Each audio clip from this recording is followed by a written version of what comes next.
August 2011, Shorthand Tamil Junior Grade. Get ready for the dictation. 10 seconds. 5 seconds. Start. தலைவர் அவர்களே, ஆளுநர் கூட்டு அவையில் ஆற்றிய உரைக்கு நன்றி தெரிவிக்கும் தீர்மானத்தை நான் முன்மொழிகிறேன். முதலில் மலிவு விலை கடைகள் திறந்திருப்பதாக ஆளுநர் உரையிலிருந்து தெரிகிறது. பின்தங்கிய வகுப்பினர் எங்கு இருக்கிறார்களோ, எந்த கிராமங்களில் வசிக்கிறார்களோ அங்கு எல்லாம் மலிவு விலை கடைகளை திறந்தால் ஏழைகள் மேம்படுவதுடன் நம் நாட்டில் இருக்கிற விலைவாசி உயர்வையும் கட்டுப்படுத்தலாம். அரிசி கொள்முதலை சிறிய அதிகாரிகள் நன்றாக கண்காணித்து கொள்முதல் செய்தால் நாட்டில் அரிசி கொள்முதலுக்கே இடமில்லாமல் போய்விடும்.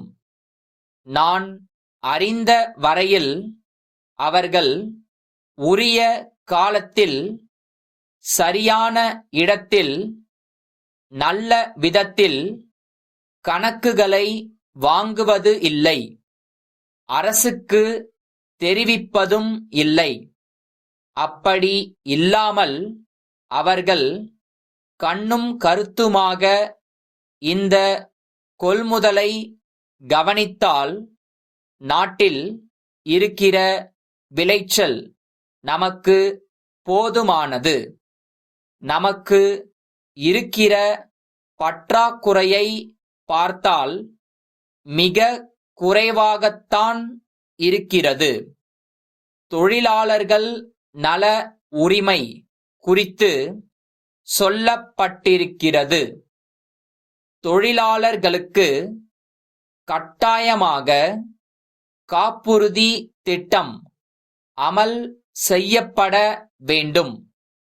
முதலாளிகளும் அதிபர்களும் பங்கு கொண்டு அவர்களும் பாதி பங்கு அளிக்கக்கூடிய ஒரு திட்டமாக வகுத்தால் தொழிலாளர்களுடைய பொருளாதார நிலை வளர உதவியாக இருக்கும். தொழிலாளர்களுக்கு பெரும் முதலாளிகள் வீடு கட்டி கொடுக்க வேண்டும். அப்பொழுதுதான் அவர்களுடைய நிலை உயரும். எங்கள் பகுதிகளில் தொழிலாளர்கள் மிகவும் பின்தங்கி விட்டார்கள். அவர்களை கவனிப்பதற்கு பெரிய அதிபர்கள் முன்வருவதில்லை. சில பெரிய அதிபர்களை தவிர மற்றவர்கள் அவர்களுடைய நிலையை கவனிப்பதே இல்லை. காப்புறுதி திட்டம், வீடு கட்டும் திட்டம் ஆகியவற்றை அவர்களுக்கு அமல் செய்ய அதிகாரிகளுக்கு கட்டளையிட வேண்டும். மேலும் அவர்களிடையே சிறு சேமிப்பு திட்டத்தை புகுத்த வேண்டும்.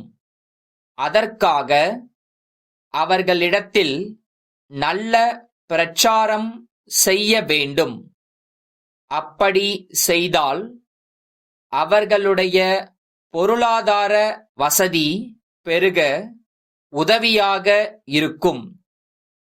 தமிழ்நாட்டை பொறுத்தவரையில் 5 ஆண்டு திட்டங்கள் ஒழுங்கான முறையில் நிறைவேறி வருகின்றன. தமிழ்நாட்டை பொறுத்தவரையில் திட்டங்கள் குறையற்ற முறையில் நிறைவேறி இருக்கின்றன என்பதை பார்த்து நாம் எல்லோரும் மகிழ்ச்சி அடைகிறோம். நாட்டில் வேகமான பொருளாதார வளர்ச்சி வேண்டும் என்றால் தொழில் துறையில் வேகமாக முன்னேற வேண்டும். சென்னை முருகன் கூட்டமைப்பிடமிருந்து மதுரை முரளி கூட்டமைப்பிற்கு எழுதுகிற கடிதம். அன்புடையீர், தங்களுடைய கடிதம் கிடைத்தது. தாங்கள் கோரியிருந்த சாமான்கள் தங்களுக்கு வந்து சேருவதில் கால தாமதம் நேர்ந்ததற்கு வருந்துகிறோம். அதே மாதிரி சில பொருள்கள் சேதமடைந்துள்ளன என்பது குறித்தும் எங்கள் வருத்தத்தை தெரிவித்துக் கொள்கிறோம். குறித்த காலத்தில் தாங்கள் கேட்ட சாமான்களை நாங்கள் அனுப்பியும் போக்குவரத்து காரணங்களினால் அவை உங்களுக்கு வந்து சேருவதில் காலதாமதம் ஏற்பட்டிருக்கிறது. சரக்குகள் சேதமடைந்ததற்கும் காரணம் போக்குவரத்துதான். இது எங்களால் தவிர்க்க முடியாததாகி விட்டது. இருந்த போதிலும் நாங்கள் இது குறித்து ரயில்வே நிர்வாகத்தினருடன் தொடர்பு கொண்டுள்ளோம். சேதமடைந்திருக்கிற சரக்குகளை உடனே எங்களுக்கு திருப்பி அனுப்பி வைத்தால் அவற்றுக்கு பதிலாக நாங்கள் புதிய சரக்குகளை அனுப்பி வைக்க தயாராக உள்ளோம். தங்கள் உண்மையுள்ள